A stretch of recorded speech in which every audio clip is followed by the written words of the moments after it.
मेरा निवेदन इसी क्रम में सुशील जी तलसेरा के लिए।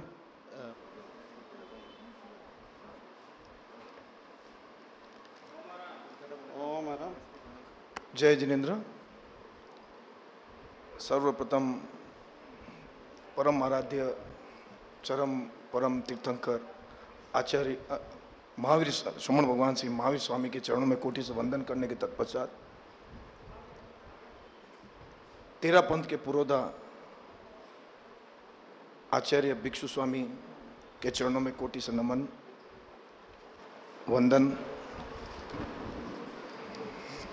मेरे को तेरा पंथ के बारे में ज़्यादा ज्ञान नहीं है, लेकिन एक दो शब्द मैं जरूर बोलना चाहूँगा कि विघ्न हरण मंगल करण स्वामी भिक्षुरो नाम गुण ओलख सुमिरन करे सरे अचिंत्या काम। जिनके नाम से ही सारे कार्य सिद्ध हो जाते हैं, तो ऐसे श्री भिक्षु स्वामी ने जो तेरा पंथ का निर्माण किया है, उस पद पर चल के हमें बहुत गौरवान्वित महसूस होता है। आचार्य श्री तुलसी के चरणों में कोटि से वंदन, आचार्य महाप्रज्ञ जी के चरणों में कोटि से वंदन करने के पश्चात वर्तमान आचार्य तेरा पंथ के शिरोमणि श्री महाश्रवण जी महाराज साहब के चरणों में कोटि से वंदन करने के तत्पश्चात अत्र विराजित महासत्य श्री डॉक्टर मंगल प्रभा जी महाराज साहब के चरणों में और थाना 5 के चरणों में कोटि से वंदन करने के तत्पश्चात ज़्यादा आपका समय नहीं लूँगा।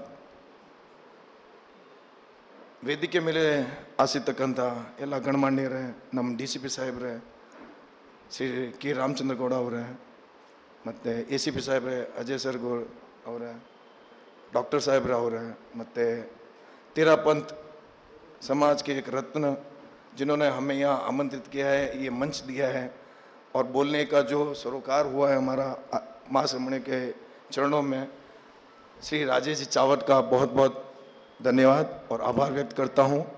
पधारे हुए माताओं बहनों भाइयों और पिता तुल्य संघ के वरिष्ठ, बोलने के लिए तो मेरे पास में ज़्यादा शब्द है नहीं, क्योंकि महाश्रमण के सामने हमारी बोलने की इतनी ताकत नहीं। उनके आशीर्वचन से ही सब कुछ सिद्ध हो जाता है और हम बोले तो भी उनके सामने लड़खड़ा जाते हैं कि क्या बोले उनके सामने। उनके प्रवचन की महत्ता इतनी है कि हम उनको सुनने के लिए आते हैं, और आज आप मुझे सुन रहे हैं तो मैं उसके लिए आपका आभारी हूँ, कृतज्ञ हूँ मैं। सर्वप्रथम मैं ये कहना चाहूँगा कि राजस्थान के मूलत से आप लोग सभी बहुत समय पहले आए होंगे, कुछ का जन्म यहाँ होगा, किसी के लिए कर्म भूमि है। तो मैं सर्वप्रथम आज के कर्नाटका राज्योत्सव के उपलक्ष्य में सभी को बधाई देता हूँ, जिसका ये शायद 51वां साल है। और आज ही के दिन ये जो होम्योपैथिक क्लिनिक का उद्घाटन हो रहा है, तो ऐसे ही निरंतर स्वर्णिम अवसर आए और इसकी सेवा अनेक लोगों को प्राप्त हो। मध्यनंदा में मैं आपका ध्यान आकर्षित चाहूँगा, होम्योपैथिक को पहले समझना चाहिए कि होम्योपैथी है क्या। मेरे पिताश्री ने भी राजस्थान के मूलतः पाली से हैं। हम पाली के अंदर आज से 91 के अंदर हमने हॉस्पिटल बनवाया था मध्यनंदा में, और आप ही के चरण की धूल मेरे नाना श्री पाली से हैं, हीरालाल जी कपासिया वाले को आप शायद जानते होंगे, समदड़िया है, तो वो भी तेरा पंथ से ही समाज से ही बिलोंग करते हैं। मैं स्थानकवासी हूँ, लेकिन गर्व हूँ कि मैं जैन हूँ। जैन एक टैग है, लेकिन जैनत्व एक जैन है। जो जैनत्व को निभाता है वही सच्चा जैन है। और जैन टैग हर आदमी, हर इंसान, हर जाति का वर्ग लगा सकता है, लेकिन जैनत्व को जो निभाएगा वो ही जैन कहलाएगा। होम्योपैथी क्या है? होम्योपैथी एलोपैथी के लिए एक वरदान है, जो ऋषि मुनियों से ही उपलब्ध कराई गई थी, वो ही शास्त्र में हम पढ़ के आगे उसको निभा रहे हैं। मैंने भी विदेश भ्रमण करता हूँ, मेरे बाहर भी ऑफिस है, व्यवसाय है, हम भी जाते हैं, लेकिन होम्योपैथी का कई प्रचलन नहीं है। होम्योपैथी का प्रचलन सिर्फ और सिर्फ अगर देखिए यूनान के बाद में अगर छोड़े तो अपने हिंदुस्तान के अंदर है। होम्योपैथी का मतलब अर्थात यह है कि स्वयं के द्वारा स्वयं का विकास और स्वयं के द्वारा स्वयं के स्वास्थ्य की रक्षा करना। जो एक प्लांट और एब्स्ट्रैक्ट के माध्यम से ये होम्योपैथी की दवाएं बनती है, उसका प्रोसीजर भले ही धीरे है, वो आपके शताब्दी एक्सप्रेस की तरह नहीं चलेगी, लेकिन एक मेल गाड़ी की तरह चलती है, लेकिन आपका स्वास्थ्य को इतना अनुकूल बनाती है और जहां बीमारी है आपको उसके अलावा दूसरे ऑर्गन को भी वो बूस्ट करता है, उसको आपको डैमेज नहीं करता है। वरन एलोपैथी आप आज के दृष्टा में और आज के समय में युग के अंदर कहे तो हर आदमी आलसी हो गया। मुझे भी ले लीजिए, कुछ भी दर्द होगा तो क्या करेंगे, मेडिकल स्टोर जाओ, एलोपैथी लेके आ जाओ, भाई पेट दुख रहा है क्या, एलोपैथी ले लो। लेकिन होम्योपैथी एक ऐसी दवा है जो स्लो कारगर है, लेकिन कारीगर इतनी है, जो इतनी सिद्ध है, इसी वजह से बोला जाता है आज के ज़माने में होम्योपैथिक ज़्यादा उपलब्ध हो रही है और ज़्यादा उसका प्रचलन बढ़ रहा है। और कोरोना के समय में जो इस काल के अंदर व्यक्ति विशेष की व्यथा को देखते हुए जो तेरापंथ समाज के युवा वर्ग ने जो ये स्टेप उठाया है और होम्योपैथिक क्लिनिक की जो स्थापना कर रहे हैं, उसके लिए मैं सर्वप्रथम सबको बधाई देता हूं। और हमें इस प्रोग्राम के लिए, उद्घाटन के लिए हमारे को आमंत्रित किया है, उसके लिए हम गौरवान्वित महसूस करते हैं। आपने ये जो कोशिश की है, तो इसके लिए मैं 4 पंक्ति अमिताभ बच्चन द्वारा, हरिवंश राय बच्चन द्वारा लिखी हुई बोलूंगा कि लहरों से डर के नौकाएं पार नहीं होती हैं, लहरों से डर के नौकाएं पार नहीं होती है, कोशिश करने वालों की कभी हार नहीं होती है। तो राजेश जी, स्पेशली आपने ये जो बीड़ा उठाया है, तो इसमें कोशिश को हारना नहीं, इसको और एक की जगह 6 आपकी जो सभा है वहां पे स्थापित करने का बीड़ा आप उठाएं, पहली बात। दूसरी बात मैं ये कहना चाहूंगा कि आप लोग सभी राजस्थान मूलत से यहाँ आए, कोई पहले आए, कोई बाद में आए। मैं एक मजाक के तौर पे लेना, किसी का आटा पहले कुटा तो पहले आ गया, किसी का बाद में कुटा तो बाद में आए। मारवाड़ी में वह कहावत ऐसा कि पहला क्यों गया था, कि पहला ऐसा माना काम को नहीं तो अट्टाई गया सा। तो बिन वजह किनो आटो पहला खुटे किनो पचे खुटे, जो पचे आया ना हैंग। आप एक मिसाल बनान राखियो जैन समाज रही कि जैन समाज ने आप किन ऊंचाई माते लेने गया हो, इन कर्नाटक राज्य रे अलावा साउथ रा जितना भी राज्य है दक्षिण भारत रा, बिन मायने जैन समाज री एक महत्ता है। क्यों? हर एक ऐसा कार्य रे मायने आप लोग अपनी जान माल की परवाह नहीं करने भी आप लोग हर कार्य वास्ते, समाज सेवा वास्ते आगे हो। क्यों? क्योंकि और जैन और जैनत्व में ही है। ये जैन और जैनत्व में होने के कारण ये क्रिया और ये सेवा का भाव आप में है, कूट कूट के भरा है। तो इसी वजह से आज हर जैन समाज का प्राणी अपने आप को गौरवान्वित महसूस करता है। कोरोना के अंदर हमारे यहाँ हिम्मत भाई बैठे हैं जीटो से, उनके सामने मेरे बोलने की कोई इतनी क्षमता नहीं है, वो खुद एक इतने बड़े मोटिवेटर है। यहाँ पे बैठे हिम्मत जी हमारे बड़े भाई, जो बहुत बड़े मोटिवेटर हैं, और इनकी वजह से मैं आज बोल पा रहा हूँ, तो मेरी हिम्मत आ रही है, उनसे ऊर्जा आ रही है।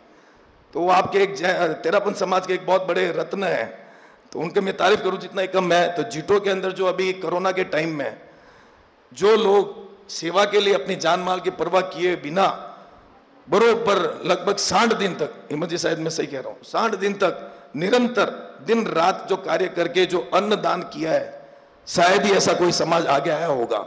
हम रियल में कन्नडिग का है, कन्नडिग वाले ने कोई आके नहीं किया है। मैं इस मन से कहता हूं सर, आप भी यहाँ के, हम भी यहाँ के हैं। आप जितने यहाँ के हैं, जितने की डीप हम इसके अंदर घुसे, इसलिए हमने हमारी जान की परवाह किए बिना एक एक कन्नडिगा की रक्षा हमने की है। इसके लिए हमारे को बहुत बड़ा गौरव महसूस करते हैं। आप इसको अन्यथा न लें। एक बहुत ही सुंदर कविता के माध्यम से मैं खत्म करना चाहूंगा, ज्यादा कुछ नहीं बोलूंगा। हर आदमी अपनी खोज और तलाश लेके अपने अपने क्षेत्र के जीवन यापन करने के लिए निकलता है और कहीं ना कहीं सक्षम हुआ है। तो खुद की खोज में निकल, तो खुद की खोज में निकल, तो किस लिए हताश है। तो खुद की खोज में निकल, तो किस लिए हताश है। तो चल तेरे वजूद की समय को भी तलाश है। तो चल तेरे वजूद की समय को भी तलाश है। अपना वजूद, इतना वजूद का मतलब अपना वजूद और अपना आत्मविश्वास, आत्मबल इतना मजबूत रखे कि समय भी ढूंढते हुए अपने आपके पास में आएगा कि आपका समय कितना भी बुरा हो, लेकिन आप हताश नहीं होना। तो तू चल तेरे वजूद की समय को भी तलाश है। जो तुझसे लिपटी बेड़ियां, जो तुझसे लिपटी बेड़ियां, तू ना समझ वजूद वस्त्र उसे, तू ना समझ तू वस्त्र उसे। तू बेड़ियां पिघाल कर तू बना शस्त्र और उसे। तू बेड़ियां पिघाल कर बना तू शस्त्र और उसे। तू चल तेरे वजूद की तलाश है समय को भी। तू खुद को खोज मैं निकल, तू किस लिए हताश है, तू चल तेरे वजूद की समय को भी तलाश है।